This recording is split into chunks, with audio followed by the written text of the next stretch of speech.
Totally Useless Information with Nick and Roy is brought to you in part by Tom's Place, the finest in men's fashion, located in Toronto at 190 Baldwin Street, in the heart of Kensington Market. Or visit toms-place.com. And by Pete's Pizza, celebrating 40 years serving the St. Catharines and Niagara Falls area. Pete's Pizza.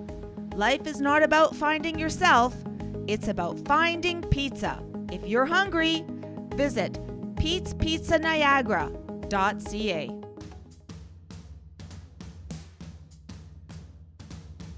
Celebrating 5 years. This is Totally Useless Information with Nick and Roy. Listen, laugh, and learn. How many pounds of skin will humans shed in their lifetime? The best remedy after being stung by a jellyfish is what? Hi, I'm Nick. And I'm Roy. And for 5 years, we've scoured the internet to find totally useless information just for you. We will look back at 5 years of totally useless information with Nick and Roy. So what you're saying is we're going to go back to the first episode 5 years ago? Right. And then we're just going to play them one after another. So you might want to pull up a chair and bring lunch. I thought we're doing some new stuff. We are. New. Okay, we're doing new. See, this is just as smooth as the very first one. We're doing new and looking back. 5 years ago, we decided let's do a podcast. And then we eventually became, popular enough where they put us on the radio in Canada, all over North America. Popular enough. Nick, we're in 75 countries around the world. Who would have thought this? Nobody would have thought it. We thank all of you, actually, because without you, we wouldn't be here. We'd be doing something else. We'd be playing in traffic or something. But we do thank you very much for joining us week after week for 5 years. Nick would be playing alone. Now, I calculated we put out over, speaking of putting out, we put out over 4,800 facts, useless facts. Now, There's a little bit more than that, but sometimes you and I repeated some of the facts. Plus, we had some special guests over the 5 years. We did special holiday shows like Thanksgiving and Halloween and all kinds of great stuff we did over the past 5 years. So for the next few episodes, you'll hear brand new stuff, of course, but we'll also look back at some of the most hilarious segments of totally useless information, including one of our really popular topics, science. Einstein was a moron. Newton was a jerk. E equals nothing. It's science, science, science. Still the most popular jingle. And science. Tell me how, now you came up with that jingle because you and I were talking about what topics we're going to do. We said, okay, let's decide on science. And then you said, let me do a jingle. And then how did you come up with that? So I got in front of the keyboard. I started going, I started doing that. And then I came up with Einstein was a moron. Newton was a jerk. E equals nothing. It's science. And then I was like, it's science. I wanted it to be longer. So I was like, it's science, science, science. Well, that's pretty cool. So thank you for doing that. And throughout the shows, you've heard jingles that Roy produced and performed. And some we did together. Like the sex one was my wife. Me and my wife were in your Nick, kitchen. it doesn't sound great. Me, you, and your wife did it. And she's been knocking on my door ever since. That's right. Knocking on heaven's door. So they great lyric, don't you think? So so then also the voice lady, which you'll hear, would do some intros, the beginning and everything, and she does a great job. So as a team here, we really put it all together. Okay, let's get into science. So remember as a kid, you used to say to somebody, "Oh, you got the cooties. Don't give me the cooties." Yes. Okay. So there actually was a thing. Okay. Cooties are actually a thing. It's not just a thing. Yeah. Once you realize that cooties have their roots in World War I, they became a lot less fun. Okay. Because as kids, it's a lot of fun. But soldiers suffered terribly in the trenches. In addition to the mental anguish, the weather conditions and injuries, they also had to endure body lice, aka cooties. Now, the lice could cover the soldier's body in nasty bites. I hope you've all have had your breakfast, but they're also a vehicle for spreading diseases like typhus. Now, thousands of men unfortunately succumbed to this disease during the war. Now you're thinking, well, how did it get the word cooties? It's a Malaysian word from kutu, which is a parasitic biting insect. And that's how you get cooties. Oh. Wow. Yeah. See, I didn't know cooties were real. Yeah, now you know. And Listen, you got it. Nick, listen, you got laugh, and learn. We told you for 5 years, listen, laugh, and learn, including the I'm glad host. we're on Zoom because you have Yes, cooties. that's right. It is documented that giraffes are 30 times, get this, 30 times more likely to get struck by lightning. Oh. They've documented 5 fatal strikes on giraffes between 1996 and 2010. There are 140,000 giraffes on the planet. So that's 0.003. Nick and I did the math. Lightning strikes, lightning deaths for giraffes. So that means that they are 30 times more likely to get hit than humans, which kind of makes sense because they're so much further up there. It's much easier to get. I was going to say, it's quite a stretch. Plus they're under trees all the time, the idiots. Yeah, well, they tell you never to go under a tree when there's lightning. Don't they know? No, they're not listening, Nick. Boy, just when you stick your neck out for somebody. So some science projects have nicknames. So one of them is Project. Nick? They have nicknames? They have nicknames like I have a nickname. My name is Nick. Although I've been called many other things, but we won't get into that till episode 5. We'll work on that in this episode. We sure will. Project 8. It's designed to measure the minuscule. Now, pay attention, okay? It's designed to measure the minuscule mass of neutrinos by detecting radiation from electrons ejected from the neutrinos in radioactive decay. Did you get all that? That's Project 8? Yes. Now, the director... I like that much better, Project 8. Okay. Yeah. So now, the director, Project 8, was asked after he finished the talk about what this really all means and where the name of the experiment came from. And he said he made it up just out of thin air. He was tired of names of experiments composed mostly of silly acronyms. So he said, the heck with it. I'm just going to come with Project 8, just on a whim. And that was Project 8, which, once again, in case you're wondering, in case you've forgotten, actually, it's designed to measure the minuscule mass of neutrinos by detecting radiation from electrons ejected. Are you paying attention? You know what the funniest part of this whole thing is, Nick? What that people that listen to this show, if you've been listening for 5 years, you're smart enough to understand what we just said. Exactly. And then you can send an email to nickandroy.com and you can explain it to us. Yes, please do. Yes. Nick, the brain is constantly eating itself. It's called phagocytosis. Okay. And I've actually taught this in biology classes. Phagocytosis is the process where cells consume smaller cells. The bigger cells eat up the dying smaller cells and then remove them from the body system, which helps, in the case of the brain, it helps preserve the gray matter area of the brain, the liquid that the brain sits in, and which is very good for the brain. Right. Poor Nick, though, his brain completely ate itself. And so this is what we have left. And you know what? And I'm hungry a half hour later. Go figure. And I don't know if you've ever been called a phagocytosis before. But I was, but I had a cigarette in my mouth. Where does symbols from the periodic table come from? So we're all familiar with the periodic table because I look at it periodically. And you're wondering where all the symbols came from because, for example, AU is gold and Na is sodium. NaCl, of course, is sodium chloride, which is salt. So many of the symbols are taken from the Latin name of the element. So like we said, sodium is Na, which is taken from its Latin name, natrium or natrium.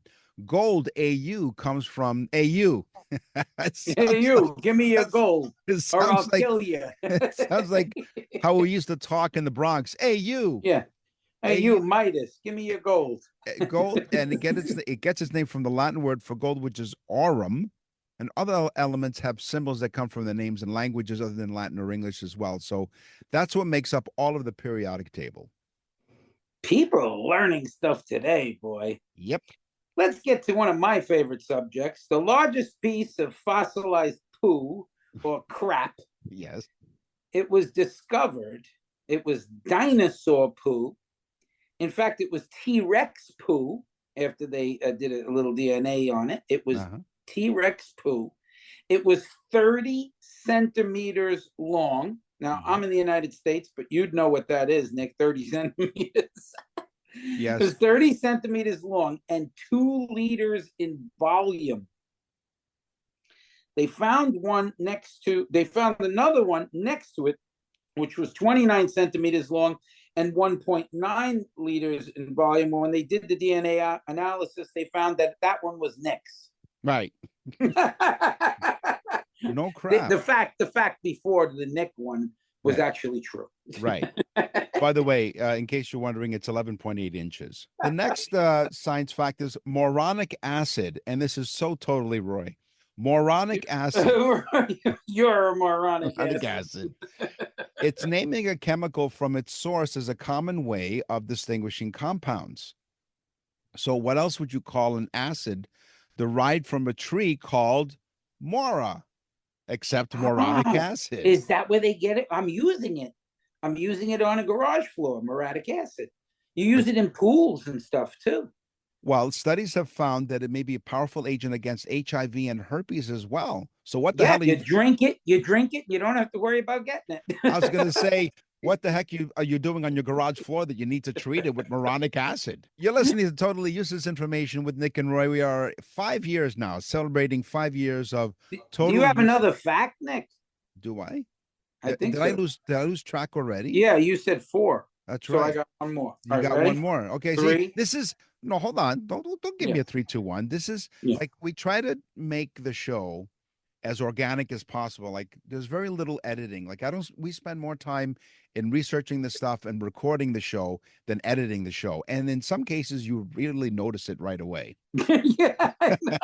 We're so professional after 5 years. That's right. We'll get it right. People don't understand though. We do this show live with each other on a Zoom format because I'm in Florida and of course Nick is in Toronto, Canada. Right. But we do this show. Most people that listen or guests on our show don't understand. If they are guests on the show, they begin to understand that we do it in one shot. They're like, wow, I can't believe you guys can actually do that. And we try to explain, we have one mind. It's literally half of a normal mind in each of our and that's where we derive moronic acid.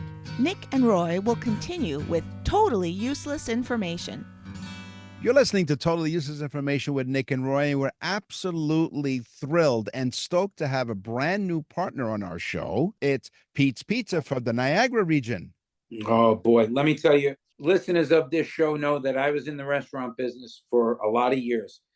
Pete's Pizza knows the only way to make perfect pizza is by using the freshest ingredients. Every day, they roll their own dough to create the signature pizzas topped with only the freshest ingredients. It's amazing. Since 1984, so now they're celebrating their 40th anniversary because I can do math.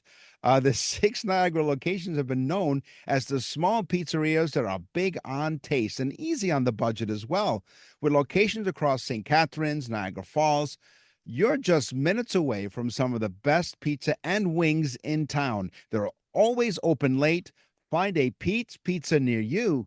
And you can go on their website at pete'spizzaniagara.ca. That's Pete's Pizza Niagara.ca. And Pete's Pizza is not just about pizza. They have wings. They have subs. They have a menu that is, you're going to try everything on this menu because it's that good. As Roy said, he's been in the restaurant business a long time.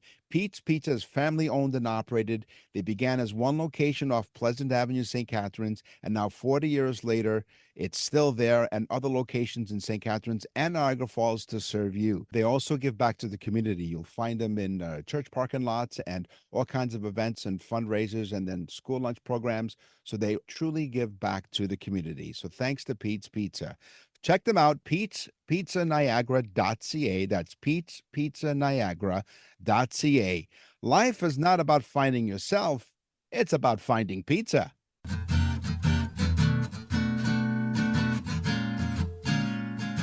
We're back with totally useless information with Nick and Roy. Listen, laugh, and learn. Hey, Nick and Roy, film critic Richard Krause here. Congratulations on 5 years of useless information. 5 years, that's 2.7 million minutes, or about 10,000 times as long as Gone with the Wind, which clocks in at about 3 hours and 58 minutes, or 0.000431 years. 5 years, that's 75 million times as long as the first movie, 1888's Roundhay Garden Scene, which was only 2 seconds long, or 0.0000006690 years. Here's to another 2.7 million minutes. Okay, ready? Here's my last one for science. Yes. It is believed that you're going to love this one, Nick. This is the get a pen one to write down. Okay. It is believed that salamanders and lizards' brain process information very slowly. Now, of course, salamanders and lizards pretty much walk pretty slow, you know? Right. Uh-huh. Okay, so their brain is working that slowly. It's sending the signals that slowly. But scientists believe, and they've done testing, that they also experience time slower because their brain processes it at a slower pace. Okay, so they literally they witness time moving slower because of their brain speed. Now, I've noticed this behavior before and doing the show with Nick. Yes. Absolutely. It's a good thing your name isn't Sal. Salamander. Salamander, yes, exactly. So we'll remind the audience again, you're listening to Totally Useless Information with Nick and Roy. We're 5 years into our show, and thank you again for supporting us. Now, throughout the course of the episode and subsequent episodes, we're going to look back at some of the highlights. So this one was early on, maybe season 2. We talked about inventions. That's one of the 18 topics that we do. It's inventions. And this is an invention invented by Buck Weimer for a U.S. underwear manufacturer, My Shreddies. And their claim was to neutralize the smell of flatulence. The filter, okay, to filter the flatulence's effects, the underwear's airtight fabric is sealed with elastic around the waistband and legs. Now, how does it work? Well, Shreddies flatulence filtering garments feature an activated carbon back panel and absorbs all of the flatulence odors. Due to its highly porous nature, the odors become trapped and neutralized by the cloth, which is then reactivated by simply washing the garment. Okay? Mm-hmm.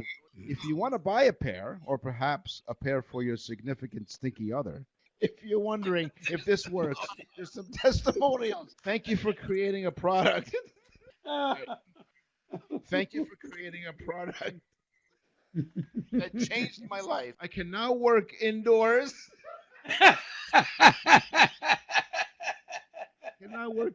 Without fear. And from this is anonymous, and I guess I can understand why. I wish to thank you. This product changed my life. It doesn't matter what I eat. The gas is so bad, and the smell has driven my husband from our room at night. So, like, you were actually, I thought we were going to have to stop because I thought you were going to urinate in your own Shreddies. You know what? No. These are My Shreddies. It's different than, it's not the breakfast cereal. No, by no means. Okay, let's do one more. Let's look back here's another one. So at the end of every show, we do news from around the world. And these are some zany, wacky headlines, and usually involves people from Florida because, well, there are a lot of wacky, zany people down there, notwithstanding Roy. So we did a story on news from around the world. This one is Tiddlywinks up her nose. Okay. This was a news story where we covered, which was the case of a woman who put a tiddlywink, you know, those little sort of like dime size little plastic things. She put it up her nose and it got stuck. And 40 some odd years later, she had it removed. For most of her life, hospital kitchen worker Mary McCarthy often had a pain on the right side of her nose. Last year, after an extremely painful COVID-19 test, because in my teaser I said the headline was COVID-19 actually saved her life, her nasal problems deteriorated. The reason became obvious when a surgeon at a Christchurch hospital extracted a yellow tiddlywinks piece. 37 years after it was lodged in her upper nose as a child. What? The surgeon also removed calcified material that had grown around So the the tiddlywinks. surgeon he worked from the tiddly And gave in her the a- nose?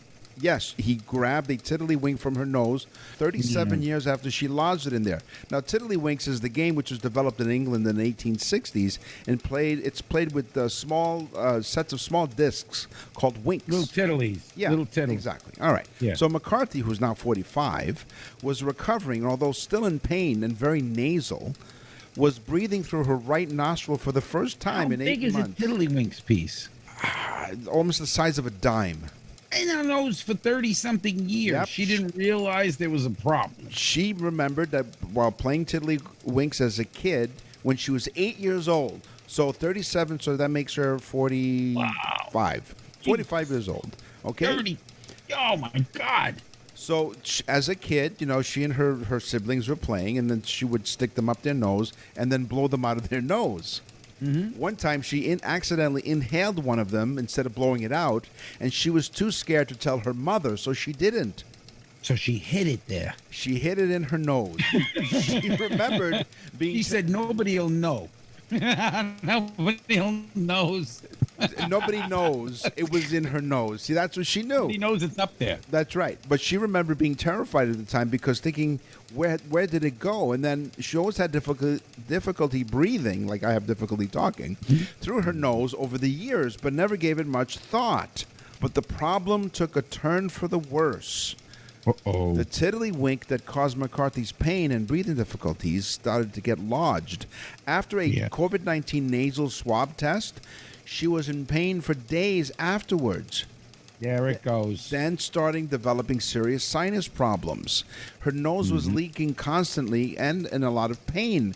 She went to several general practitioners, and they put the pain down as a chronic sinus condition. I had a friend that had a problem like that, the leakiness as well, and the hiding of the tiddlywinks, but not in the nose. The tiddlywinks were hidden in another spot and were not found unless the person hadn't tried to smuggle that cocaine across the border.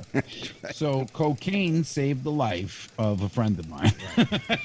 So luckily, the nurse at the hospital believed it was more than just sinus pain. And I'm ignoring that for a reason. They asked me, because it's a little uncomfortable as you're squirming in your seat, they asked me if I ever put anything up my nose, and I told them about the tiddlywink and sort of laughed it off. Well, She knew it. A CT scan revealed an object in her upper nose. And although it did not look like a tiddlywink, he removed it. And while she was awake, by the way, it was too big. And they had to get in there and really dig it out, literally. When she woke up from surgery, she said, "What was it?" And they said, and they were laughing. She was the laughing stock of the hospital. Imagine this poor lady, right? A tiddlywink, and it wasn't even, and it didn't even lose its color after so many years. There was calcification, like we said, and now, this is disgusting. and she I don't said- even like when people put their finger in their nose. Nevertheless, a tiddlywink. she said her nose had grown a little bit crooked. So she was looking forward. Around the tiddlywink. She was looking forward to a life of easier breathing and a straighter nose. So she has the tiddlywink up her nose. Right. She goes to the doctor, surgeon. I Yeah. would assume, was he a famous doctor? Was his name like Dr. Nostradamus? Yeah, he predicted that he knew what it was. Okay, we'll look back at some more as we celebrate 5 years of totally useless information with Nick and Roy. Hi, it's Tony Chapman, host of Chatter That Matters. And I want to tell you, as a branding expert, I love the name Totally Useless Information. As a podcast fan, I love what these two do every week. And I just want to say congratulations on making this magic happen for 5 years. And here's your next 5. Nick and Roy will continue with totally useless information. To access the full library of episodes, visit nickandroy.com. That's nickandroy.com. It's time to gear up for fall with cool fashions, cooler weather, and in a very cool Kensington market. Hi, this is Cool Nick and Cool Roy for Tom's Place, where the cool guys in Toronto shop. Check out the latest fall fashions that have just arrived. Hey, It's Tom's Place. So even the new arrivals are on sale. Fall colors, new patterns, fresh designs, designer suits, including all the new arrivals that retail up to $600. Nick, as always, insanity. $179. They start at $179 only at Tom's Place. Wait a minute, hold on. So these new arrivals, they put them on sale. So Listen, $600 is what? How much? Starting at $179, you get $600 suits.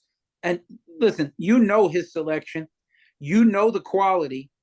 Okay, folks, Tom's Place in Kensington Market, you have to go. It's amazing. If you go into Tom's Place and you tell them that you heard Nick and Roy talk about Tom's Place on Totally Useless Information, you can get S. Cohen and other designer suits. He will take it from $650 down to $375, the designer suits. These are amazing. Pick up a couple of sports jackets as well while you're at it so you can dress up for the office or down for the weekend, or a wool top coat for 50% off on their first floor. Plus designer dress or casual pants, they're only $99. And Roy wears a lot of dresses. Oh, no, sorry, dress pants. That's what I saw. I don't wear a lot of pants most of the time, but Tom has helped me out. I've been wearing pants since I've been to Tom's Place. What's their website? Visit Tom's at toms-place.com. That's TOMS-place.com. Trust me, folks, when I tell you this, men's clothes, Kensington Market in Toronto, Tom's Place, it is really amazing. 190 Baldwin Street in the heart of a Kensington Market, Tom's Place. Will suit you. We're back with Totally Useless Information with Nick and Roy. Listen, laugh, and learn. Throw away your totally useless GPS. It's time for geography. So get lost with Nick and Roy. The shortest town names, and I think we did this before. There was a town in Sweden that was named O. Oh. Just the letter O. Oh. Like oh, I missed it as you drove through it. Oh. That's the smallest but I found another. You did. This town, get ready. This town is called Y. It's a French town, and it is called Y, just the letter Y. Right. Okay, not because I was in France, but Why? We're going to talk about that too on a show. Nick and I were both in Europe this year, different times and different places, but it was really cool. But this French town is called Y. Why? Okay, it's a very small town. In fact, they recently had the whole town recarpeted. So it's a very small town. But really, and that's what I said. Why? Oh. Then I said to myself, why did I come to France in the first place? No, really, honestly, France is beautiful, guys. I joke around about France, but wow, I was in Cannes, and it is cool. Yeah, wow. Then they got an opener and let me out. Yes. I was in Cannes. That's right, you were in Cannes. Why? The Sandwich Islands. Do you know what the Sandwich Islands are? I'm hoping that they're on rye. And the mutton is very lean, like lean. Lean, yes. The Sandwich Islands is Captain James Cook's name for the Hawaiian Islands in 1778. Oh. He chose the name of his patron, the 4th Earl of Sandwich, and he named Hawaii because it's Hawaii, by the way, is the Polynesian name of the islands. Yeah. And they are considered to be the Sandwich Islands. See, that's another one people are going to tell. Right. Yep. This is a good one, too. In Africa, 26 countries have reported that their lion population is now extinct. Oh. So Africa is having a problem. Now, there's only between 23,000 and 39,000 lions left in Africa remaining. That's the entire population, between 23,000 and 39. They would have better narrowed down the counting of it, but the people counting kept coming up missing. Soon, all lion counters will be extinct. Right. So what was the animal that was extinct? The lion. Are you telling the truth? I'm going to tell you about the town of Hum. Hum? Hum. Hum. Mm. Right. The little town, which is 100 meters long, only 100 meters long, it's about 300 feet, is tucked away in a Croatian region. Stepping inside allows you to see the town's true history and travel back in time for 300 feet rather. The town of Hum, located in Croatia's northwest area, is the smallest town in the world. What? It's smaller than a football field, and the population as of 2021 is 52. You know, I was in Split, Croatia. Oh, you were? Yes, I was in Croatia. And then you left. Yeah, I split. Right. In the Pacific Ocean, there's a place called the Ring of Fire. Oh. No, it is not Nick after a bunch of hot tacos. Wow. Yeah. You finish your fact, and I'll tell you about one of the things we did over the past 5 years of Totally Useless Information with Nick and Roy as we celebrate 5 years, and it has to do with Ring of Fire, the song. Go ahead. Oh, okay. So, see, it's a good segue. I didn't even know that. Mm-hmm. So, it is a place in the Pacific Ocean where there's frequent volcanic eruptions and the tectonic plates shift constantly, creating turmoil, heat, volcanoes going off under the ocean. Mm-hmm. And it is a very volatile area in the Pacific Ocean called the Ring of Fire. Okay. Johnny Cash had that famous song, Ring of Fire. Mm-hmm. This particular company approached the Johnny Cash estate and said, we would like to use your song in our product, Ring of Fire. The family gathered and they said, absolutely not. Oh, I remember this. They did not. They did not. The family, the Johnny Cash estate, and the people responsible for that estate said absolutely not for using does that make grammatical sense? No, it doesn't. They said no to Ring of Fire, the product Preparation H. I know. They said no. What's that expression on the I think the US dollar bill? E pluribus unum or something? E pluribus unum. Unum. This is E pluribus ATM. In Vatican City, of course, the Italian is official language. Now, you visited Italy. Did you not visit Vatican? I was there. I Vatican? was literally at the gates of the Vatican. I went to step in, and the earth began to shake. They did. Now, I don't know did you ever use an ATM there? I did not. I've Okay. never used an ATM in my life. Okay. Well, that's a whole other issue. I don't even have a debit card. That's money. I'm off the grid. I'm off the grid, you know. That's right. In fact, we don't even know. Roy's in an undisclosed location. Even I don't know where I am. That's right. Yeah, Roy didn't realize he was part of the witness protection program because nobody told him. I'm part of the witness protection program, but I didn't change my name to really throw them off, and so far it's working. It's very good, Nick. So E pluribus ATM. Italian is the official language of Vatican City and is the language used for all official matters. We know that. Italian is the la lingua franca. It's the Holy See uses this language. The rest of Italy uses language, but it's the language of love. I have, you know. Well, it uses Latin as its official language in the Vatican. Speaking of Romance languages, the Vatican is also to be the de facto custodian of the Latin language. Okay, they're responsible for all of it. So it will not be a surprise to anybody who goes to an ATM to find out that the Vatican Bank's ATM offers instructions in Italian and Latin. Oh, because, yeah, why there not, you go. right? So that's why I call this fact E pluribus ATM. Yeah, you put your card in there and it's like, and then when you put in your code, it says Amen. Boy, we're smart, Nick. We are. The Atacama Desert. Have you ever heard of the Atacama Desert? I No. have never heard of it. No, so tell me, enlighten us. Yeah, this is a new one for me. The Atacama Desert's in Chile. There are parts of the desert that have never, ever recorded not one drop of rain. Really? Yup. Not one drop of rain ever recorded. And I think they went back 20 some odd years. So in 20 years, they've never had a drop of rain. They're not even sure if there was ever a drop of rain in that particular part. just like Nick's jokes, it's a very dry desert. Yes.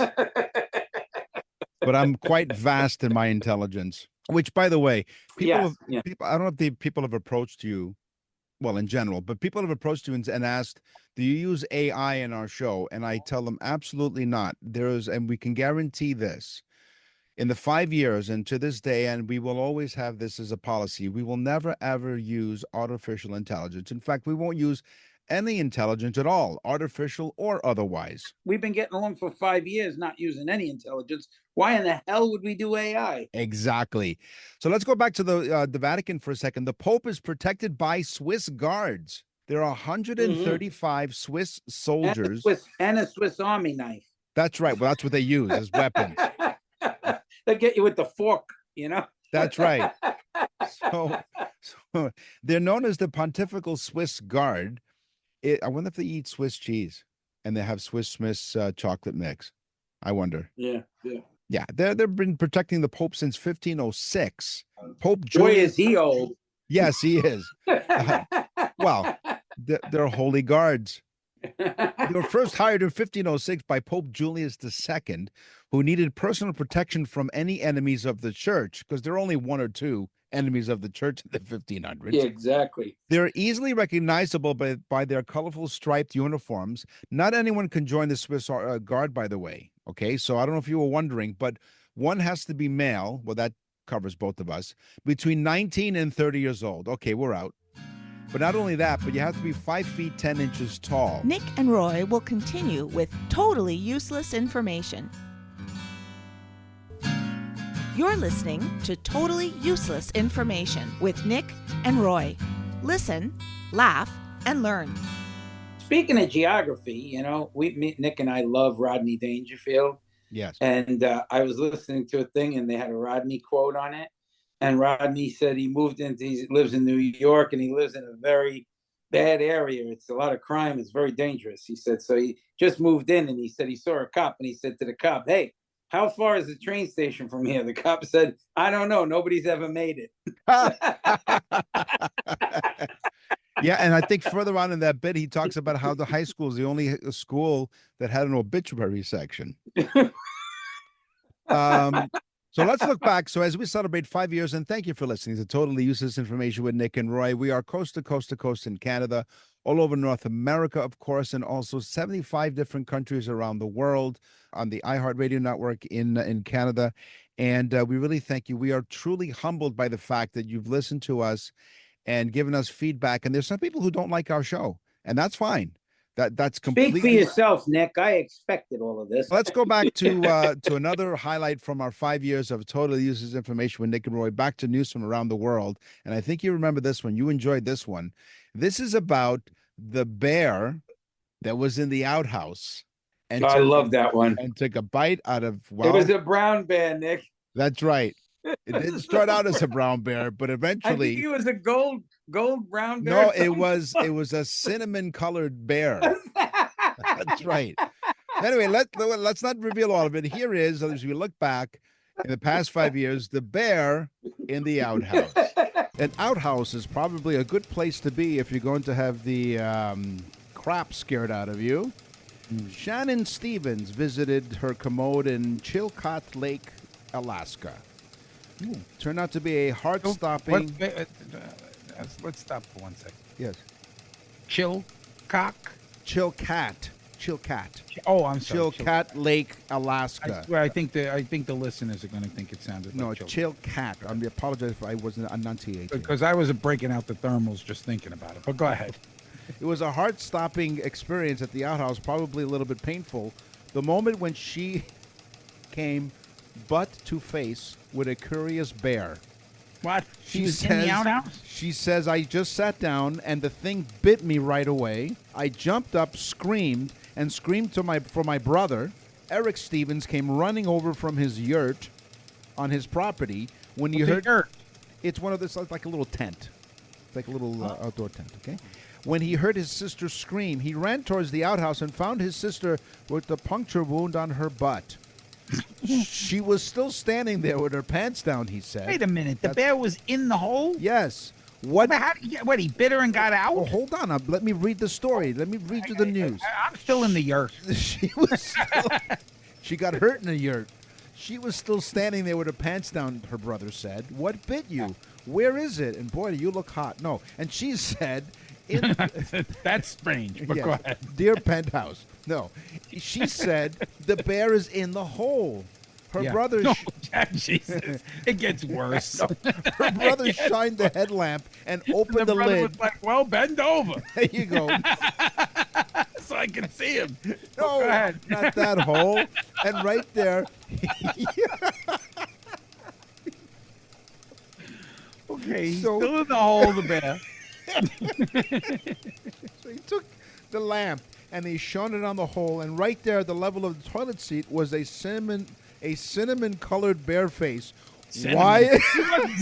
He was probably white before he went into the hole. He was only cinnamon because he was in a poop hole. My God. The guy actually gave a color. I don't even, but go back in the dirt. So here he was. His face. It was big enough to fill the hole, according to the brother. The siblings bolted from the outhouse in fear, returning to the yurt to treat Shannon's wounds. Yeah, because when a bear's around, you always want to have at least 1 inch of gauze to protect you. 1 inch of canvas. Yes. That's really a lot of protection against a bear filled with poop. It was a cinnamon-colored bear face. A wildlife biologist, Carl Kosh, with the Alaskan Department of Fish and Game, who investigated the incident, believes Stevens encountered a black bear, but isn't sure if she was bitten or simply swiped with a paw. Oh, but Kosh said that he's never heard of might have given her a good spanking. Ooh, spank me again. It's Smokey. He's like, don't do forest fires. And hey, baby, back that up. She's got a boo-boo on her butt. The experience has changed the way Shannon will approach her outhouse. If nothing else, she says, I'm definitely going to look down in the hole next time. Yeah, she's going to have some bowel problems from the future on. I mean, really. I've heard of snakes coming up. Yeah. Rats in the toilet. But a cinnamon-colored bear. You know why? Cinnamon-colored bear. He was looking for cinnamon buns. That was a good one. Oh, it was fun. It was a lot of fun. Now, as we mentioned, earlier in the show, we talk about how we just hit record and we've had very little editing in the show. So we were doing, in fact, this look back. This is look back number 4. So this is where I was trying to talk about how monkeys. I can't even get it right now. The monkeys, they suck on these leaves and they suck sort of like the alcohol out of the leaves, and they become inebriated. I couldn't get the sentence out. It took me almost 45 seconds to get the sentence out. And Roy was wondering, well, are the monkeys the only ones sucking on those leaves? Here's how it sounded. Speaking of going to the zoo, sometimes you'll see some chimps. And sometimes you'll see those chimps drinking fermented tree sap. Scientists are studying these chimpanzees in Guinea, and they've seen evidence of long-term and recurrent ingestion of ethanol. There was a 17-year study recording chimps, and they're using their leaves to these plants to drink their fermented. The 17-year study recorded. I think you drank it. Yes.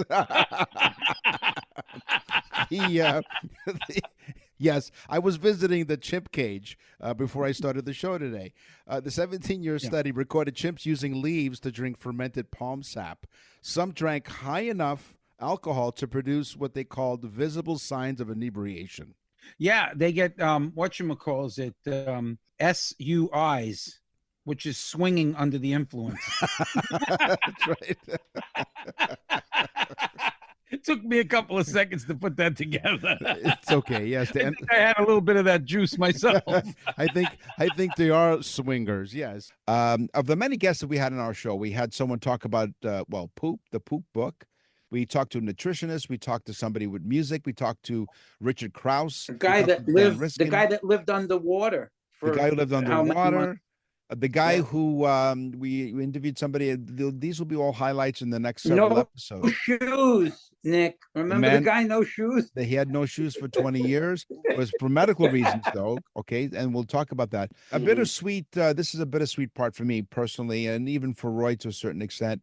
Last year or earlier this year, I lost a dear friend in George Cash. George Cash was Mr. Oktoberfest. He and I have been many friends. I introduced him to Roy in our show.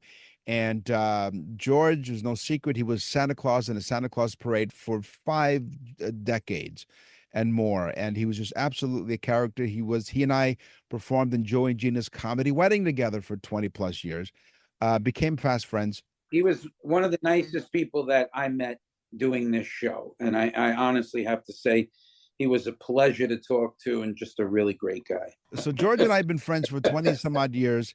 And so we talk every day. If I'm not talking to Roy, I'm talking to George. Those are my only two friends. And then George tells me the story. He says, "You won't believe what happened to me." And he's Mr. Oktoberfest, as I said. And so, of course, being Mr. Oktoberfest, he performed at Oktoberfest for many, many, many years. He owns several pairs of lederhosen. Now, Roy, you of being German background, explain to the audience what lederhosen is. It is a leather garment. I had one when I was a kid. They are either leather pants or leather shorts, usually brown, worn with a white button-down shirt with suspenders. Mm-hmm. And normally in the center of the chest area is something that holds the suspenders together, which normally has a piece of ivory carved out or a piece of edelweiss. So George was telling me how he had lederhosen in his house, and someone came in and stole the lederhosen. And so this is the great lederhosen heist. This story comes to us from Toronto, Ontario. The case of the lederhosen heist. Someone broke into our next guest's home and stole his lederhosen. We searched and found the actual person who is the victim of this heinous crime. Nick, continue. So to protect his identity, we're going to just, change his name. We'll call him George. George, welcome to Totally Useless Information with Nick and Roy. I am so glad that you found me, and now I'm finding you, so it's wonderful. This is good. We need to talk about this, and so that we can protect George, even though we're not on video, we've put a bag over George's head. I took it off. Oh, that's fine. I'm glad. Yeah. It's not to protect your identity. That's how we treat our guests. But we searched out and we found George, the lederhosen heist. So, George, tell us in your own words, and if you need a moment to grab a tissue or something, let us know. But tell us in your own words what happened to you just a few days ago in your home.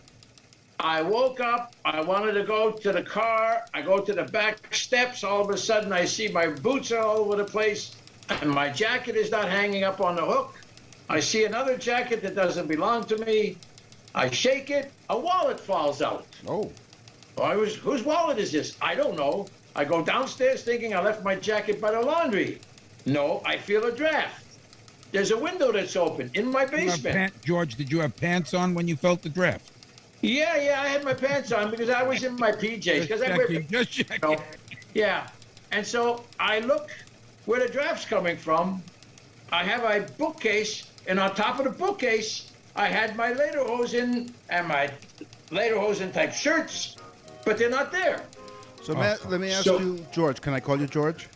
Yeah, by all means. Okay. Yeah, so, let's call him George. George. So, George, again, we've protected his identity so nobody knows. He's actually outside the suburb of Toronto, but we won't identify where he is. So, George, if I may, why do you have lederhosen in your house?